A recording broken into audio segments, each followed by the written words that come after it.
Dans la quiétude de son jardin d'Aix-en-Provence, Hélène Dubois taillait ses rosiers avec une précision aimante, inconsciente que les épines les plus acérées ne se trouvaient pas sur leurs tiges, mais dans les ambitions de ceux qu'elle aimait le plus.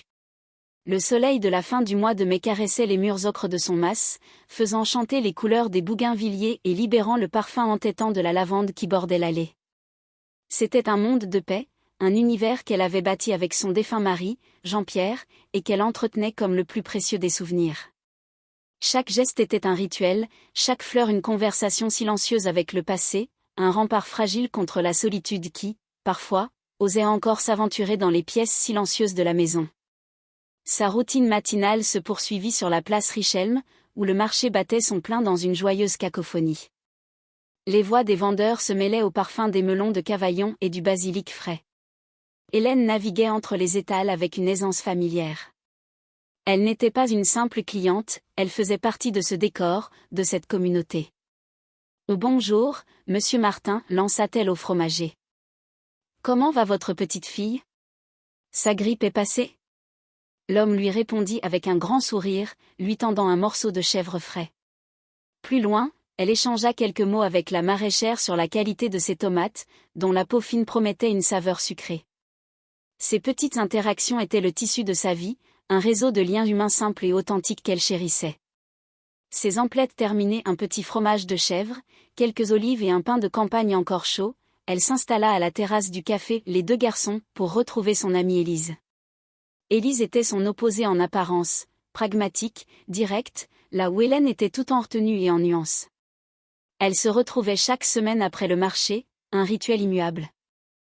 Alors, notre cercle de lecture, commença Élise après avoir commandé 2 cafés crème. Le dernier roman de Le Clésio ? J'ai trouvé qu'il manquait de souffle. Et toi ?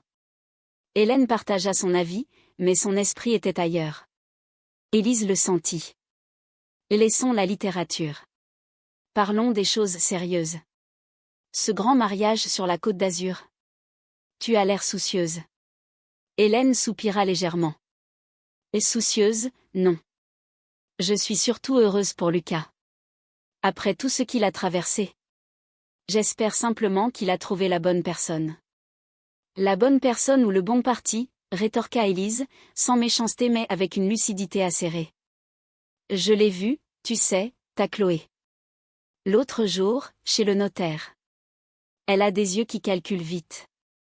Très vite. Elle regardait les annonces immobilières dans la vitrine avec une intensité, disons, professionnelle. Piquée au vif, Hélène se sentit obligée de défendre sa future belle petite fille. Elle est ambitieuse, Élise. C'est une qualité de nos jours. Lucas est un rêveur, il a besoin de quelqu'un qui a les pieds sur terre pour le pousser un peu. Le pousser, ou le diriger, murmura Élise en buvant son café. Pardon, ma chère. Je m'inquiète pour toi, c'est tout. La remarque d'Élise s'accrocha à l'esprit d'Hélène, comme une petite note discordante dans une mélodie trop parfaite. De retour chez elle, l'inquiétude subtile persistait alors qu'elle préparait sa valise. La maison, habituellement un havre de paix, lui semblait soudain trop silencieuse. Dans sa chambre, elle ouvrit son armoire et son regard fut attiré par une photographie jaunie posée sur la commode. C'était Jean-Pierre, 20 ans plus tôt, son sourire confiant figé pour l'éternité. Elle se revit ce soir-là, lors de leur 20e anniversaire de mariage. Il lui avait tendu un petit écrin. À l'intérieur, un simple rang de perles. Elle avait été presque déçue, s'attendant à quelque chose de plus, spectaculaire. Il avait pris ses mains et lui avait dit, son regard planté dans le sien, « Les choses simples ont le plus de valeur, mon amour. » L'éclat d'un diamant est froid. La chaleur d'une perle vient du temps et de la patience. N'oublie jamais ça. Ah, mon amour, murmura-t-elle à la photographie. Si seulement tu étais là pour voir notre petit Lucas. Tes conseils me manquent tant. Pour le mariage, elle choisit de porter le collier de perles. C'était sa façon de l'emmener avec elle, un talisman de sagesse simple face au luxe qu'elle appréhendait. Alors qu'elle s'apprête à fermer sa valise, son téléphone sonne. C'est Lucas. Sa voix est enjouée, mais un peu trop rapide. Mamie, j'espère que je ne te dérange pas, pourrais-tu apporter le dossier des papiers de la succession de papy ? Chloé aimerait y jeter un œil, pour simplifier les choses, pour toi plus tard. Sous le soleil éclatant de la Côte d'Azur, au milieu du champagne et des rires forcés, Hélène comprit que la plus grande richesse de sa famille n'était pas l'argent, mais un amour qu'elle ne reconnaissait plus. La villa, perchée sur les hauteurs de Nice, était un chef-d'œuvre d'architecture moderne, une boîte de verre et de marbre blanc qui semblait défier la Méditerranée scintillante en contrebas. La musique lounge s'échappait des haut-parleurs dissimulés dans les massifs de fleurs exotiques, et les invités, vêtus avec une élégance étudiée, formaient des petits groupes colorés sur la pelouse impeccablement tondue. C'était un tableau parfait, une page de magazine glacé, mais pour Hélène, il manquait l'essentiel, une âme. Lorsqu'elle arriva, Chloé vint à sa rencontre, sa robe de créateur sculptant une silhouette parfaite. Son sourire était éclatant, mais il ne montait pas jusqu'à ses yeux. « Hélène, vous voilà. Vous êtes ravissante, dit-elle en l'embrassant à peine, son parfum coûteux laissant un sillage artificiel. » Son regard s'arrêta une seconde sur le simple collier de perles d'Hélène. « Oh, c'est charmant, tellement, vintage. » Le mot était lâché, une petite pique empoisonnée déguisée en compliment. Avant qu'Hélène ne puisse répondre, Chloé se tourna vers un jeune homme en costume. « Aurélien, voulez-vous bien accompagner Madame Dubois à sa table ? » La table 17. Puis elle s'éloigna, déjà happée par un autre groupe d'invités plus importants. La table 17. Pas notre table, pas la table de la famille. Hélène se sentit comme une simple convive, une obligation sociale à qui l'on avait attribué un numéro. La réalité fut pire encore. La table était située à l'extrémité de la terrasse, presque cachée derrière un large pilier de marbre blanc qui lui masquait la vue sur l'arche fleurie où la cérémonie allait se dérouler. Assise à côté de cousins éloignés de Chloé qui discutaient entre eux d'investissements immobiliers, Hélène se sentit invisible. La voix d'Élise lui revint en mémoire, claire et nette, elle a des yeux qui calculent vite. Aujourd'hui, Hélène voyait que ses yeux avaient calculé sa place exacte dans ce nouveau monde, une place à l'ombre. La réception qui suivit ne fut qu'une longue succession de petites humiliations. Le champagne coulait à flots, les petits fours étaient des œuvres d'art miniatures, mais Hélène n'avait goût à rien. Puis vinrent les discours. Le père de Chloé pleura en parlant de sa « princesse ». Le témoin de Lucas raconta des anecdotes de jeunesse pleines d'humour. Puis Lucas prit le micro. Il était beau dans son costume bleu, mais sa voix tremblait légèrement. Il remercia ses beaux-parents pour leur accueil, ses amis pour leur soutien, et même son ancien entraîneur de football. Il marqua une pause, balaya la foule du regard, mais ses yeux évitèrent soigneusement la table 17. Pas un mot, pas une mention pour la femme qui avait soigné ses genoux écorchés, veillé sur ses fièvres et corrigé ses dissertations. Le silence à son égard était un abîme. Plus tard, elle réussit à l'intercepter près du buffet. « Lucas ?» Il sursauta, comme tiré d'un rêve. « Mamie. Tu t'amuses ?» Son malaise était palpable. « Je voulais juste te dire que tu es très élégant, dit-elle doucement. Au fait, pour les papiers dont tu m'as parlé. » Il devint encore plus fuyant. « Oh, ça. On verra plus tard, ce n'est pas important.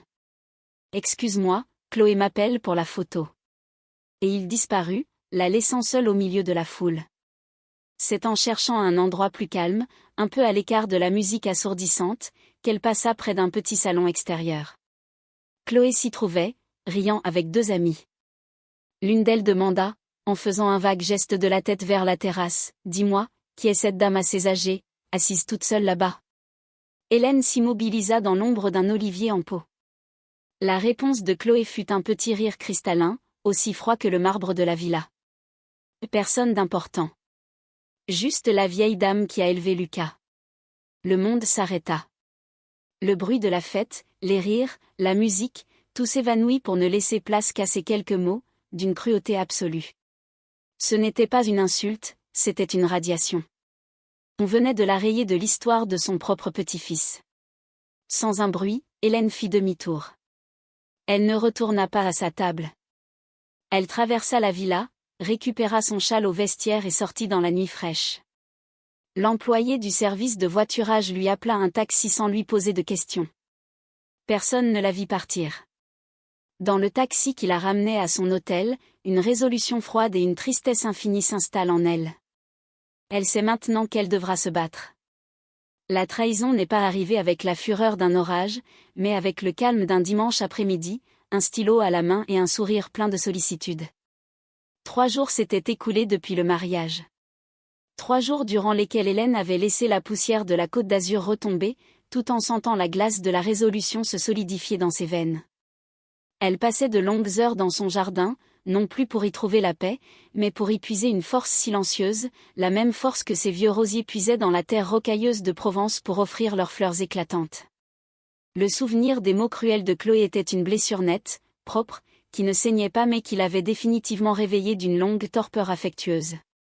Elle n'était plus seulement une grand-mère aimante, elle était redevenue une femme, une gardienne, celle que Jean-Pierre avait toujours su qu'elle était. Le bruit d'une voiture de sport se garant devant son portail brisa le silence. Une Mercedes d'un gris métallique, si moderne et agressive qu'elle semblait jurer avec la pierre ancienne et les tuiles romaines de la maison. C'étaient Lucas et Chloé. Hélène les regarda approcher depuis la fenêtre de la cuisine, le cœur serré mais le visage impassible. Ils avançaient sur le gravier, Chloé en tête, portant une grande boîte d'une célèbre pâtisserie parisienne. Un Saint-Honoré, sans doute, un gâteau aussi architectural et compliqué qu'elle. Mamie, on passait dans le coin, on s'est dit qu'on allait te faire une petite visite surprise, lança Lucas avec un enthousiasme forcé. Chloé, quant à elle, tendit la boîte à Hélène. On a pensé à vous, dit-elle, son sourire ne masquant pas le regard rapide et expert qu'elle jetait autour d'elle, évaluant la commode Louis XV dans l'entrée, la rangée de livres anciens dans la bibliothèque. Ce n'était pas de la curiosité, c'était un inventaire. Installé dans le salon, l'air devint lourd. Le chant des cigales à l'extérieur semblait accentuer le silence gêné à l'intérieur. Ce fut Chloé qui le rompit. D'un geste lent, elle posa son sac en cuir sur le sol et en sortit un élégant porte-documents. Hélène, commença-t-elle d'une voix douce, presque mielleuse, Lucas et moi, nous nous inquiétons beaucoup pour vous. Avec tout le patrimoine que papy Jean-Pierre vous a laissé, la gestion de tout ça doit être un véritable fardeau administratif. Hélène ne dit rien, se contentant de la regarder par-dessus ses mains croisées sur ses genoux. Elle laissa Chloé dérouler son argumentaire, une toile d'araignée tissée de mots comme sécurité, tranquillité d'esprit, avenir et soulagement. Hélène écoutait, mais elle observait surtout. Elle voyait les mains de Lucas qui trituraient nerveusement le bord de son pantalon, son incapacité à la regarder dans les yeux. Elle voyait l'assurance de Chloé, son discours si parfaitement répété qu'il en devenait impersonnel. C'était une présentation commerciale, pas une conversation familiale. Et c'est pourquoi nous avons demandé à un ami de la famille, qui est un excellent juriste, de préparer ce document, conclut Chloé en sortant une liasse de papier. C'est une simple procuration de gestion. Cela ne change rien pour vous au quotidien, bien sûr. Mais cela nous permettrait, à Lucas et à moi, de gérer les aspects les plus compliqués, de faire fructifier le patrimoine pour l'avenir. Pour vous soulager. Elle fit glisser les feuilles sur la table basse, le papier épais et glacé produisant un son feutré. Au sommet, un stylo de luxe était déjà posé, invitant à la signature. C'est à cet instant qu'Hélène choisit d'agir. Elle sourit doucement, un sourire de grand-mère un peu confuse. « Oh, mes enfants, c'est bien aimable de penser à tout ça pour moi. Mais vous savez, ma vue n'est plus ce qu'elle était. » Elle se leva lentement. « Je ne trouve plus mes lunettes de lecture. Laissez-moi regarder dans le bureau. » C'était un stratagème, bien sûr. Ses lunettes étaient dans l'étui posé juste à côté d'elle. Mais ce petit théâtre lui offrit un répit précieux. Elle fit semblant de chercher dans les tiroirs du secrétaire de Jean-Pierre, observant leur reflet dans la vitre de la bibliothèque. Elle vit l'éclair d'impatience qui traversa le visage de Chloé, la façon dont ses doigts parfaitement manucurés tapotaient le cuir du porte-documents. Elle vit Lucas se passer la main sur le front, une goutte de sueur perlant sur sa tempe malgré la fraîcheur de la maison. Elle revint s'asseoir, les mains vides. « Je n'arrive pas à mettre la main dessus, dit-elle avec un soupir désolé. Vous savez, un texte comme celui-ci, ça demande de l'attention. Je ne peux pas signer sans l'avoir lu attentivement. Laissez-moi les papiers. Je les lirai tranquillement ce soir, quand j'aurai retrouvé ces maudites lunettes, et je vous rappellerai. La frustration de Chloé fut à peine contenue, mais elle ne pouvait pas insister sans paraître suspecte. Bien sûr, Hélène, dit-elle, sa voix s'étant légèrement tendue. Prenez votre temps. Mais n'attendez pas trop, pour les échéances. Ils partirent peu de temps après, leur visite surprise ayant manifestement échoué.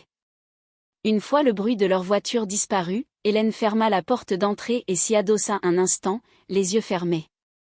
Le masque de la vieille dame fragile tomba. Son visage était dur, ses yeux brillants de colère et de chagrin. Elle retourna au salon et se pencha sur les documents. Elle n'avait pas besoin de lunettes pour voir la vérité. Le papier était de qualité, mais le sceau du notaire en bas de page semblait étrange.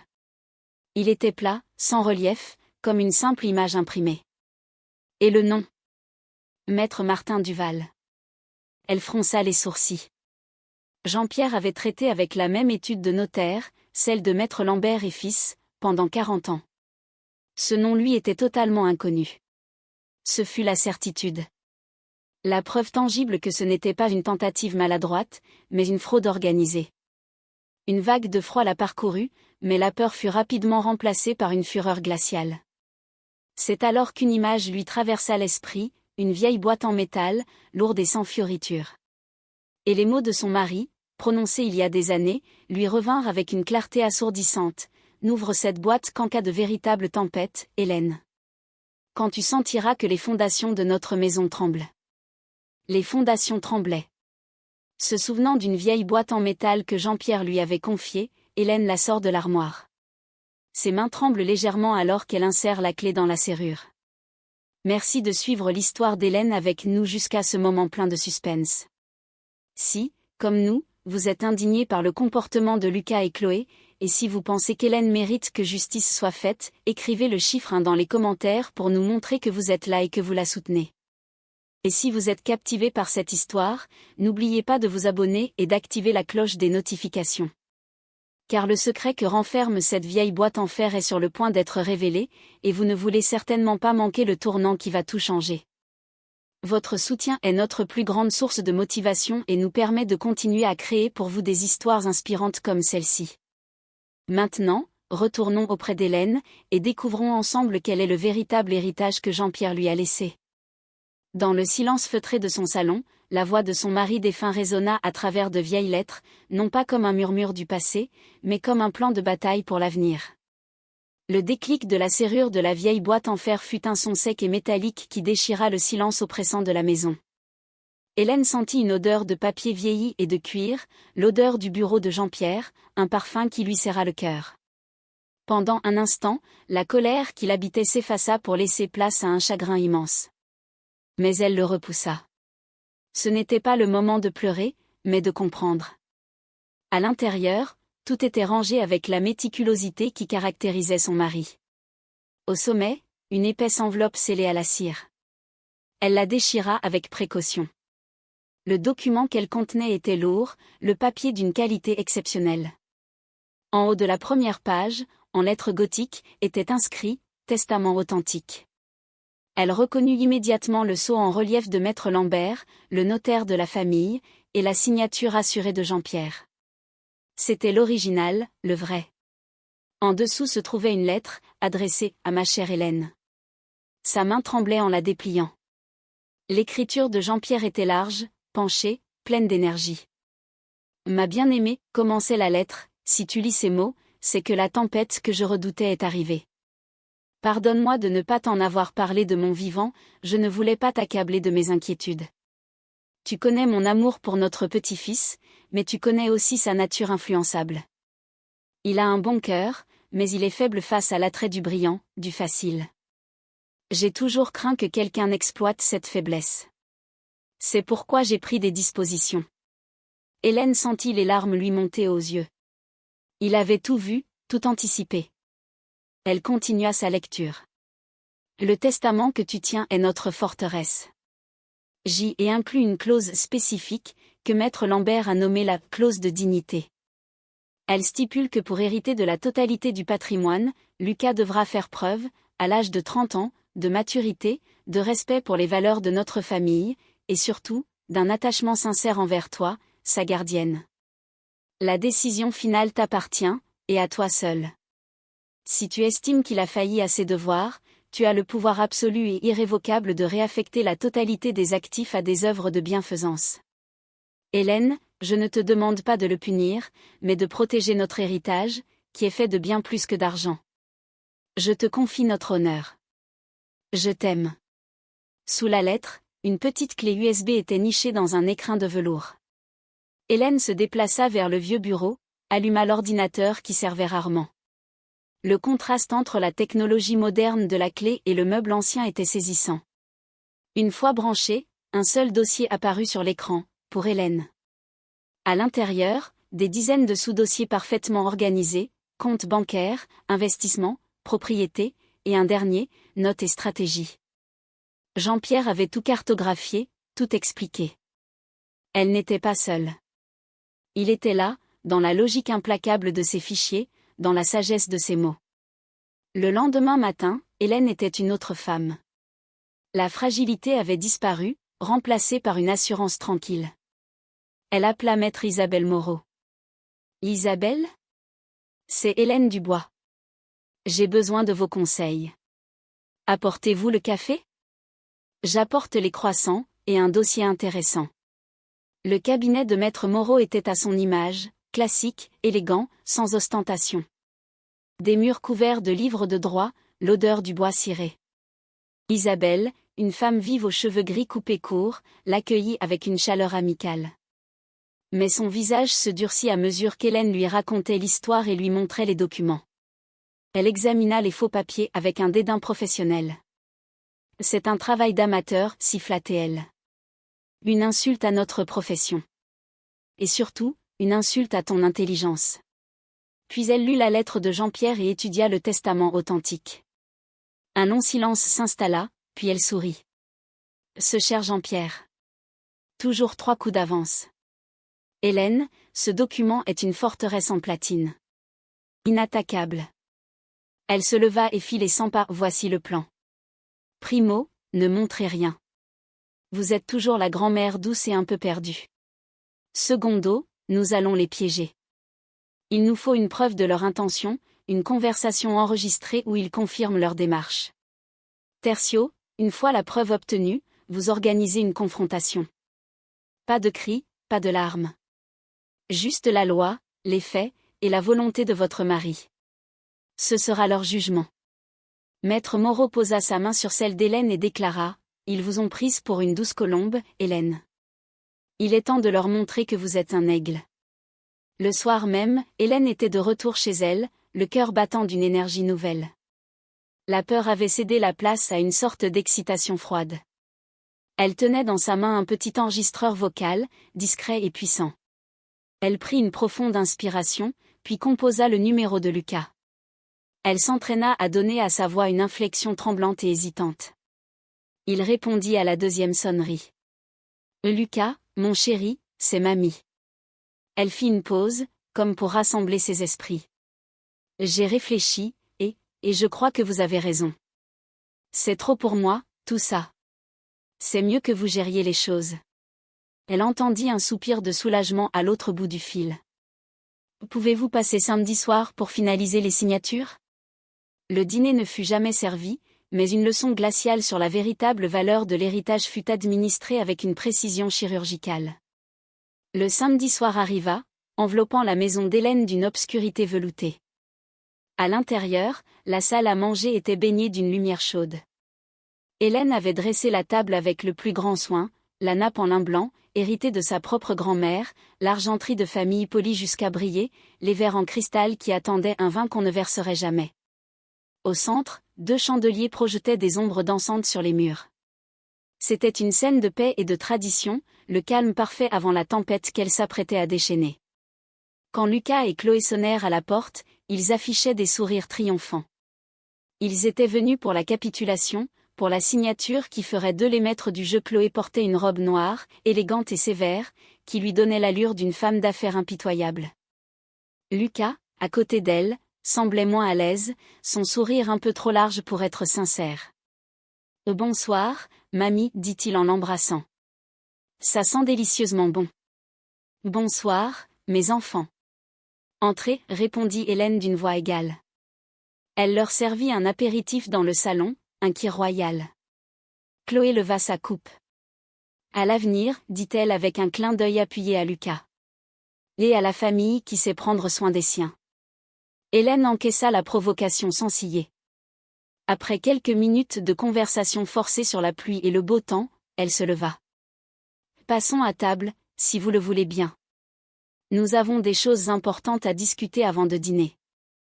Dans la salle à manger, l'atmosphère changea instantanément. Il n'y avait pas d'assiette chaude sur la table, pas de plat principal. À la place, au centre, là où aurait dû se trouver le rôti du dimanche, Hélène avait disposé 3 objets, la liasse de faux documents, le testament authentique de Jean-Pierre, et le petit enregistreur vocal. Le sang quitta le visage de Lucas. Chloé, elle, plissa les yeux, comprenant que quelque chose n'allait pas. Avant de signer quoi que ce soit, commença Hélène en s'asseyant, j'aimerais que nous réécoutions un petit passage de notre conversation téléphonique, pour être sûr que nous sommes tous sur la même longueur d'onde. D'un geste calme, elle appuya sur le bouton de l'enregistreur. La voix de Lucas, faussement enjouée, emplit la pièce, suivie par celle, hésitante, d'Hélène. Puis vint le passage clé où elle demandait qui avait préparé les documents, et la voix de Lucas qui répondait, un peu trop vite, « Oh, c'est Chloé qui s'est occupée de tout ça avec son contact, tu sais, moi, la paperasse. » Hélène arrêta l'enregistrement et laissa le silence s'installer, lourd et accusateur. Puis, elle fit glisser les 2 piles de documents l'une à côté de l'autre. « Voici vos papiers, dit-elle en désignant la première liasse. Et voici le testament de mon mari. » Elle tapa doucement du doigt sur le sceau en relief du document authentique. « Voyez-vous la différence ? L'un est un sceau de notaire, gravé, officiel. L'autre est une photocopie de mauvaise qualité. Le nom sur votre document est Maître Duval. Le notaire de mon mari, depuis 40 ans, s'appelle Maître Lambert. » Le visage de Chloé se décomposa, mais la rage remplaça rapidement la surprise. « Mais de quoi parlez-vous ? C'est ridicule. Vous êtes une vieille femme, vous confondez tout. C'est vous qui nous avez demandé de l'aide. » Hélène ignora son éclat et tourna son regard plein de tristesse vers son petit-fils. Lucas était livide, les mains tremblantes, incapable de prononcer un mot. Jean-Pierre avait tout prévu, Lucas, continua Hélène, sa voix se brisant à peine. Il t'aimait, mais il te connaissait. Il savait que tu étais faible. Il a donc inclus une clause de dignité dans son testament. Une clause qui stipule que pour hériter, tu devais faire preuve de maturité et de respect. Le respect, Lucas. Sais-tu encore ce que ce mot signifie ? C'est à ce moment que Lucas s'effondra. Il cacha son visage dans ses mains, ses épaules secouées par des sanglots silencieux. La vue de son petit-fils brisé causa une douleur fulgurante à Hélène, mais elle ne fléchit pas. Elle se leva, sa petite silhouette semblant soudain immense dans la lumière des bougies.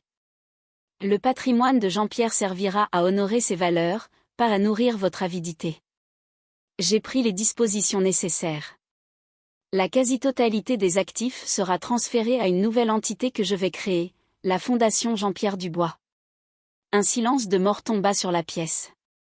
On n'entendait plus que les pleurs étouffés de Lucas. Chloé, blême de rage, se leva d'un bond, sa chaise raclant violemment le parquet. Son visage était tordu par une haine pure. Elle ne dit rien. Elle n'en avait pas besoin. Son regard foudroyant vers Lucas disait tout, lâche, incapable. Blême, Chloé se lève d'un bond, lance un regard haineux à Lucas et quitte la maison sans un mot, en claquant la porte. Lucas reste prostré, seul face à sa grand-mère et aux ruines de son plan. L'automne est arrivé à Aix-en-Provence, balayant les feuilles mortes d'un été de trahison et laissant place à une nouvelle saison de paix. 6 mois s'étaient écoulés depuis le soir où la porte avait claqué, emportant avec elle les illusions et les mensonges. La chaleur écrasante de l'été avait laissé place à une lumière dorée qui filtrait à travers les platanes, peignant la ville de teintes ocre et rouille. Pour Hélène, ce changement de saison était aussi un changement intérieur. La colère froide et la tristesse avaient doucement cédé la place à une sérénité nouvelle, un calme durement. La Fondation Jean-Pierre Dubois avait pris vie. Ce n'était pas une grande institution, mais un petit bureau discret au cœur de la vieille ville, avec des murs en pierre et une fenêtre donnant sur une place tranquille. C'est là qu'Hélène passait désormais la plupart de ses matinées. Elle n'était plus seulement une retraitée s'occupant de son jardin, elle était devenue une présidente, une bienfaitrice. Ce matin-là, elle examinait le dossier d'une jeune femme nommée Manon, une étudiante en soins infirmiers dont la lettre de motivation était poignante de sincérité. En lisant ces mots, Hélène se revoyait, des décennies plus tôt, avec la même vocation, le même désir d'apaiser la souffrance. Accorder cette bourse à Manon n'était pas un acte administratif, c'était une transmission. Le patrimoine de Jean-Pierre ne servait plus à acheter des voitures de sport ou des robes de créateurs, mais à construire des avenirs. Plus tard dans la semaine, lors de sa promenade habituelle avec Élise, la conversation dévia inévitablement vers le passé récent. « L'as-tu eu des nouvelles » demanda Élise avec une infinie délicatesse. Hélène regarda les feuilles tomber. « J'ai appris par maître Lambert que Chloé a demandé le divorce une semaine après, cette soirée. » Apparemment, un héritier sans héritage ne l'intéressait plus. Elle a disparu de la circulation. Elle marqua une pause. Quant à Lucas, il a quitté Marseille. Il s'est installé à Lyon, dans un petit appartement. Il a trouvé un travail de commercial dans une petite entreprise. Il a coupé les ponts avec tous ses anciens amis. Il n'y avait aucune joie dans sa voix, seulement le constat d'un immense gâchis. Il paie sa dette, dit simplement Élise. Parfois, la vie se charge elle-même des leçons les plus dures. Quelques jours plus tard, en relevant son courrier, Hélène sentit son cœur s'arrêter. Au milieu des factures et des publicités, une enveloppe. L'écriture nerveuse et penchée sur l'adresse, elle la reconnut immédiatement. C'était celle de Lucas. Elle resta un long moment dans l'entrée, l'enveloppe à la main, hésitant à l'ouvrir, craignant de rouvrir une blessure à peine cicatrisée. Finalement, elle s'assit dans la cuisine et déchira le papier avec des doigts un peu tremblants. La lettre était longue, plusieurs pages d'une écriture appliquée. Ce n'était pas une tentative de justification, mais une confession. Lucas y parlait de sa honte, de la façon dont l'ambition de Chloé avait trouvé un écho dans sa propre faiblesse, sa propre peur de ne pas être à la hauteur. Il racontait comment, après le départ de Chloé, il s'était retrouvé seul face à lui-même, et comment l'image du visage de sa grand-mère ce soir-là le hantait. Il écrivait qu'il avait commencé une thérapie, qu'il essayait de comprendre qu'il était sans l'ombre d'un héritage colossal. « Je ne te demande pas de me pardonner, mamie, concluait-il, car je ne me pardonne pas moi-même. Je veux juste que tu saches que j'ai commencé à travailler. Vraiment travailler. Et je voulais que la première chose que je ferais avec mon propre argent soit pour lui, pour papy. » Un petit chèque glissa de la lettre et tomba sur la table. Il était d'un montant de 500 €. Une somme dérisoire comparée aux millions qu'il avait voulu voler, mais Hélène comprit qu'elle représentait bien plus. C'était le prix de l'humilité, le premier pas sur un long chemin de rédemption. Hélène est assise dans son jardin, la lettre de Lucas à la main. Elle ne ressent ni triomphe ni amertume, simplement la paix profonde de celle qui a honoré la mémoire de son mari et trouvé son propre chemin.